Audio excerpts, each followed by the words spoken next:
بسم الله الرحمن الرحیم. السلام علیکم و رحمت الله و برکاته. برای یکی شما خواهران عزیزی که در درس تفسیر و حدیث با ما اشتراک دارید، امروز دوام سوره مدثر را که تا آیت 30 آمده بودیم دوام میدهیم. از آیت 30 شروع کنیم. اعوذ بالله من الشیطان الرجیم. پروردگار میگوید علیها 19 و ما جعلنا اصحاب النار الا ملائکه و ما جعلنا عدتهم الا فتنه للذین کفروا. الله میگوید در جهنم 19 ملائکه هستند، یعنی رقمی یا گفتیم عدد و شماره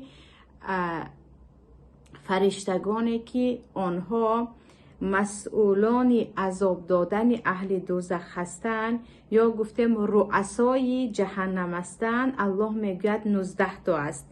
بعضی از علما میگویند فقط یک دروازه سقر، یعنی از همان 7 در جهنم یک تاش فقط 19 تا فرشته دارد. بعضی ها میگویند نه، رئیسان یا سرداران دوزخ با آن همان 7 در 19 تا می باشند و این 19 تن باز دیگر خادمان خود یا زیردستان خود را دارند. چگونه ای که فرشته ای که وظیفه او گرفتن جان انسان ها هست، ملک الموت یک تا هست، ولی باز فرشته های دیگر به او کمک میکنن یا زیر دست او هستند. عیناً همین گونه در دوزخ هم 19 تا فرشته است.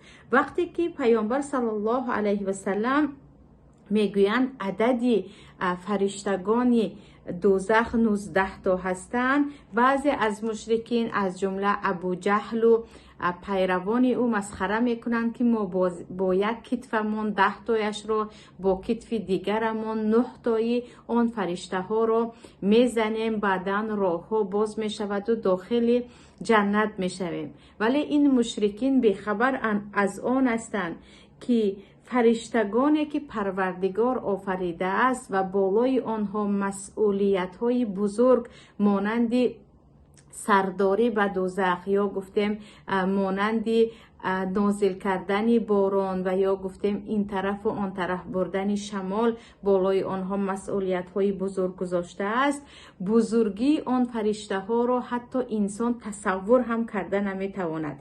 در بعضی از حدیث ها از عبدالله ابن عباس روایت است که فقط از گوش آن فرشته تا کتفش تو 1000 سال راه میگردی، یعنی این قدر بزرگ است که با یک زدن اون میتواند 70,000 نفر رو با یک قبضه داخل جهنم کند. و سبحان الله تصور کنید اگر از گوش و از کتف برای راه رفتن، یعنی همین قدر مسافه در یک فرشته به مسافه 1000 سالینه راهی ما باشد، سبحان الله چقدر آن مخلوق الله بزرگ است و هیچ کسی نمیتواند برابر او باشد و هیچ کسی نمیتواند ضد او مقاومت کند. و پروردگار میگوید من به دوزخ 19 تا نگهبان دوزخ آفریدم و من این و ما جعلنا اصحاب النار الا ملائکه، و من این صاحبان دوزخ را یعنی مالکان دوزخ را به جز فرشته چیزی دیگر نه آفریدم.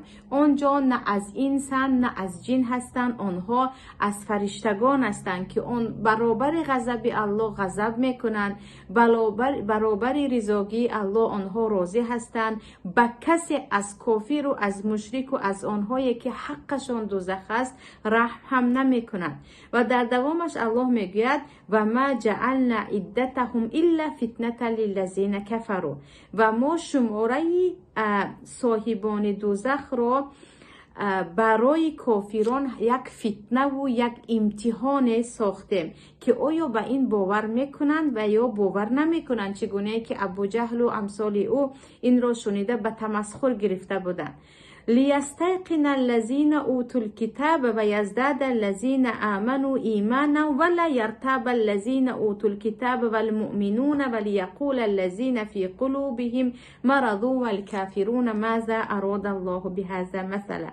الله میگوید من عددی خزاندار یا گفتیم سردارانی دوزخ را 19 فرشته گردانیدم تا اینکه اهل کتاب یقین بکنند تا اینکه اهل کتاب یقین بکنند که قرآن حق است و ایمان مؤمنان زیاده گردد و نه مؤمنان و نه اهل کتاب در قلبشان شک پیدا شود و اما آنهایی که در قلبشان مرضی و در قلبشان کفر است بگویند که الله با این 19 نفر چی میخواهد اثبات کند یا چی را میخواهد بیان کند.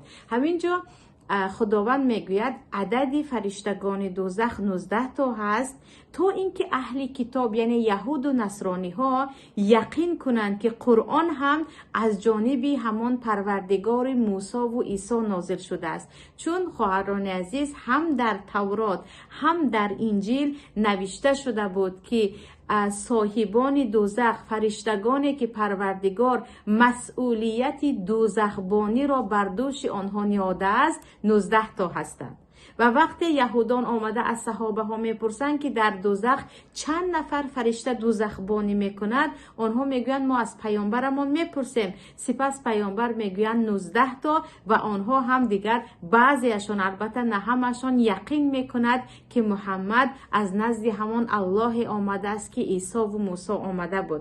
و پروردگار چی میگوید؟ چون در کتاب آنها هم نوشته شده بود که عدد فرشتگان دوزخ 19 تا هستند، با دانستن یا با خبر شدن از این آیت اهل کتاب یقین میکنند و مؤمنان باشد ایمانشان می افزاید که قرآن ما با آن کتاب موسی و عیسی وقتی که آن کتاب ها تغییر نیافته است یک است و آن چیزی که خداوند در قرآن گفته است راست میگیرد با آن چیزی که در انجیل و در تورات گفته است. الله میگه کذالک یضل الله من یشاء و یهدی من یشاء و ما یعلم جنود ربک الا هو و ما هی الا ذکر للبشر. الله میگه همین گونه پروردگار کسی را خواهد هدایت میکند و کسی را خواهد گمراه میکند. پروردگار درباره جنت و دوزخ صحبت میکند، درباره احوال قیامت صحبت میکند، درباره شماره فرشتگانی که عرش پروردگار رو میبردارند و 8 تا هستند و 19 فرشته که دوزخبان هستند صحبت میکند. بعضیا با شنیدن این آیت ها ایمانشان زیاد می شود، یقین پیدا می کنند. بعضیشان باشد گمراهیشان زیاد می شود و شک و شبهه می کنند و حتی به تمسخر می گیرند و گویا که یک فرشته مانند یک انسان باشد.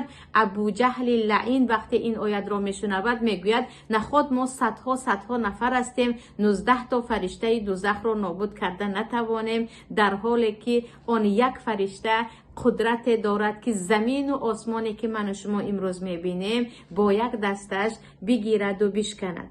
در دوامش میگوید و ما یعلم جنود ربک الا هو و کسی لشکران پروردگار تو را، آنهایی که در خدمت پروردگار هستند، شماره آنها را نمیداند و ما هی الا ذکر للبشر. و این آیت ها و ذکر دوزخ و فرشتگان و جز پند و حکمت برای بشریت چیزی دیگری نیست. و اینجا بعد از خیلی که گفتم خواندن این آیت و بیان کردن پیامبر و مؤمنان که در دوزخ 19 فرشته هستند، ایمان مؤمنان باز هم قوی تر می شود. چون از یهود و نصرانی ها می شنوند که آنها می گویند در کتاب ما عدد فرشتگان دوزخ 19 تا ذکر شده است، ولی باید یقین بدانیم که 19 فرشته مثل 19 انسانی عادی نیست. یک فرشته را پیامبر میگویند بزرگیش از مشرق و مغرب هم بالاتر است. فرشته که شما با دیدن حتی تا کجا سر او میرسد، در کجا پای دست او هست دیده نمیتوانید. و پیامبر میگویند در شب دوزخ من مالک را دیدم، یعنی سردار فرشتگان دوزخ را دیدم که او اصلا نخندیده بود. آنها در برابر اجرا کردن امر پروردگارشان خیلی بی‌رحم هستند، چون خداوند آنها را برای عذاب دادن اهل جهنم و اهل دوزخ آفریده است. در دوامش الله میگوید کلا والقمر واللیل اذ ادبر والصبح اذا اسفر انها لاحدى الكبر نذیرا للبشر لمن شاء منکم ان یتقدم او یتأخر. الله میگه قسم به ماهتاب و از حق پروردگار است که به هر مخلوقی که بخواهد قسم میخورد. و اللیل اذا ادبر، و قسم به شب هر وقت که برود.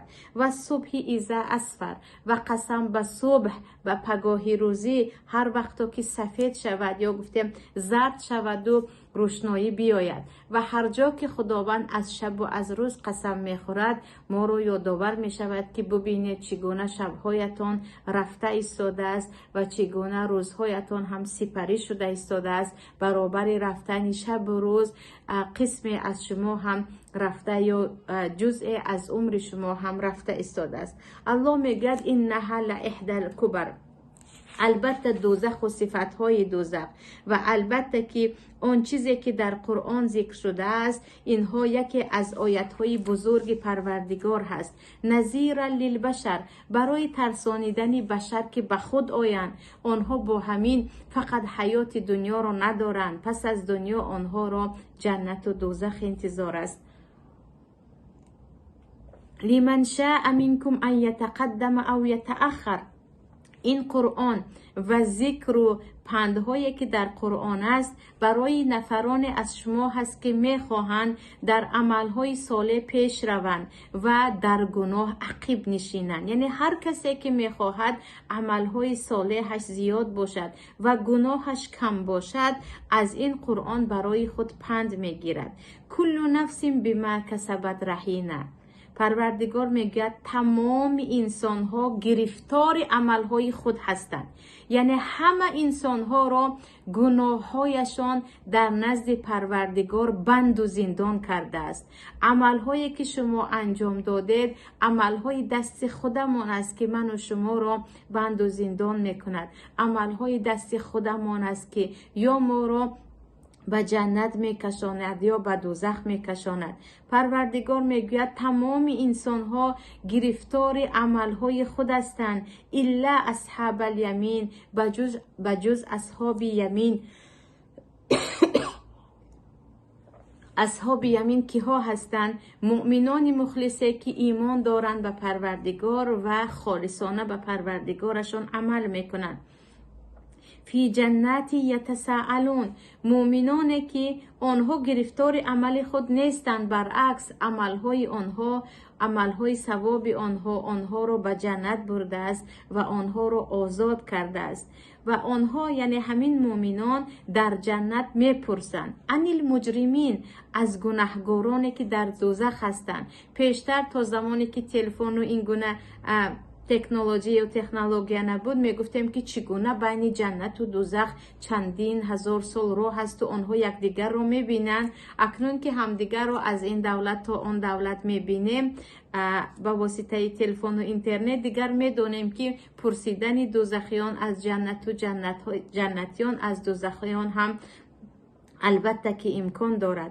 و از داخل همان جنت در تفسیرش آمده است که آینه یا تریزه کشاده می شود که در آن دیده می شود اما هیچ گرمی را اهل جنت حس نمی کنند.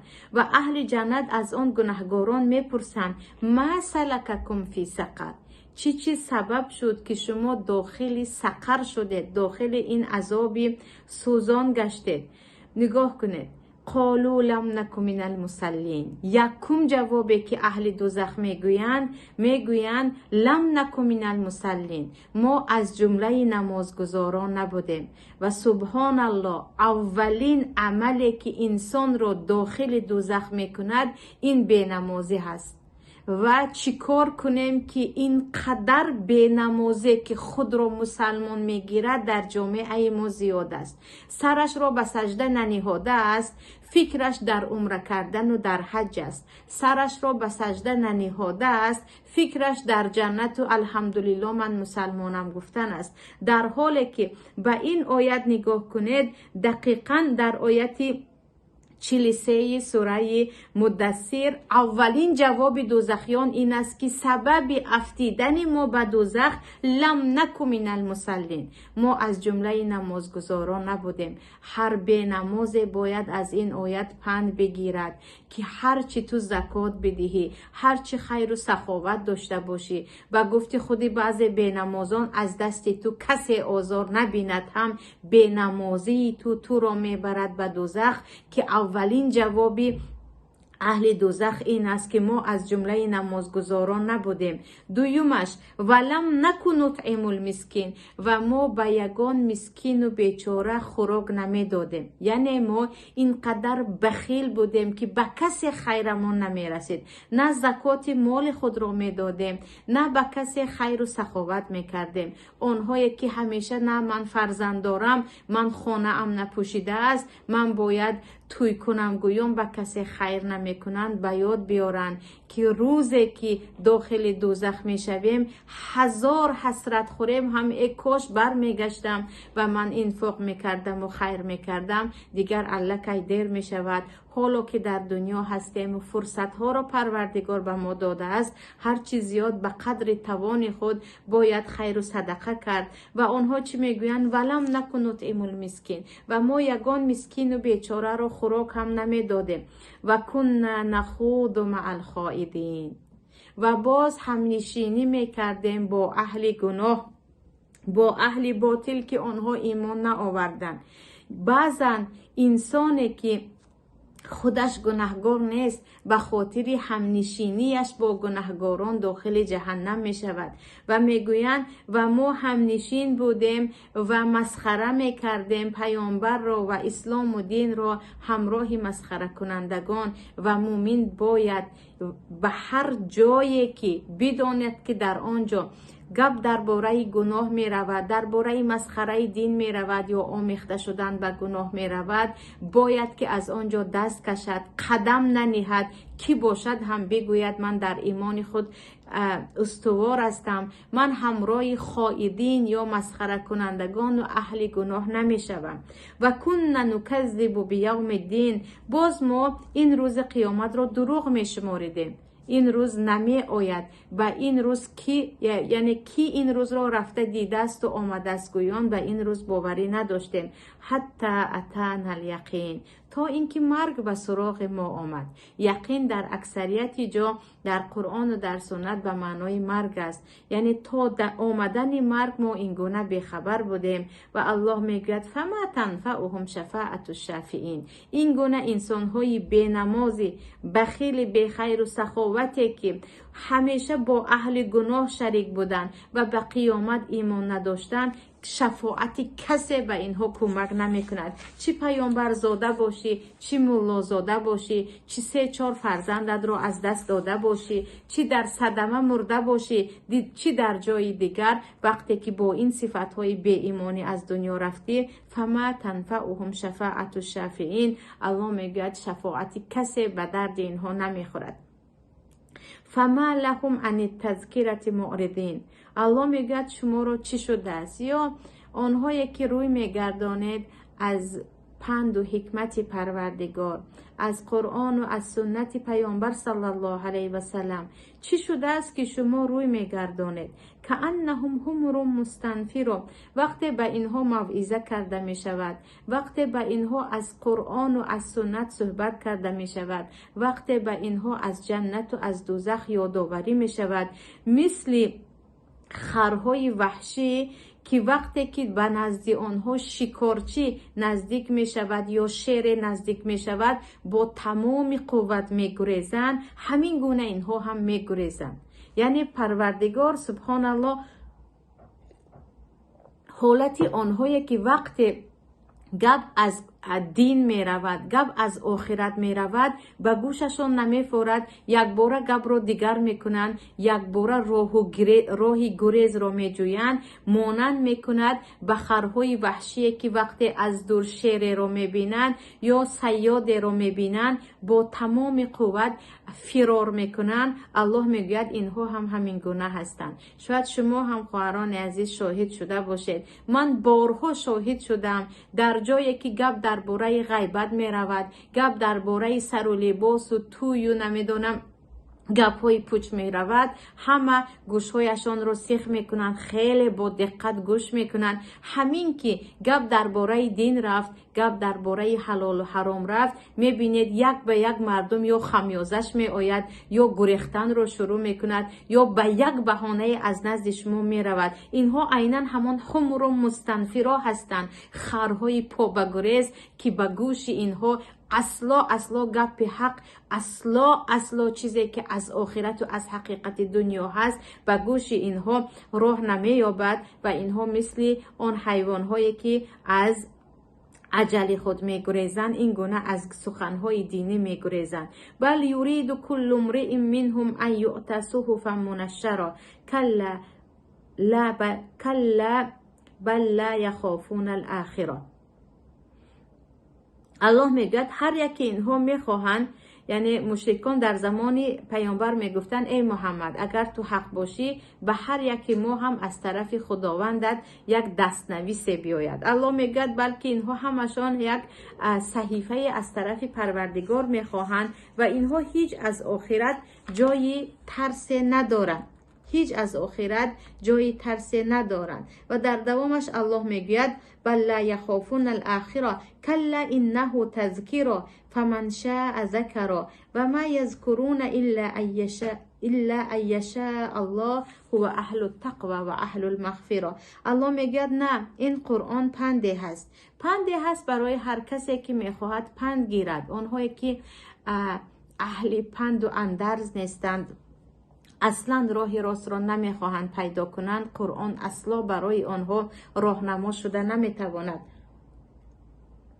الله میگوید فمن شاء ذکره، هر کسی که میخواهد موعظه بگیرد، ولیکن و ما یذکرون الا ان یشاء الله، کسی پند نمیگیرد، کسی هدایت نمییابد مگر الله بخواهد. یعنی وقتی الله نخواست و الله به کسی ظلم نمی کند و ظلم را برای خود حرام کرده است، کسی اهل هدایت شده نمیتواند. و الله دو صفت بزرگ خود را به ما میگوید، هو اهل التقوى و اهل المغفره.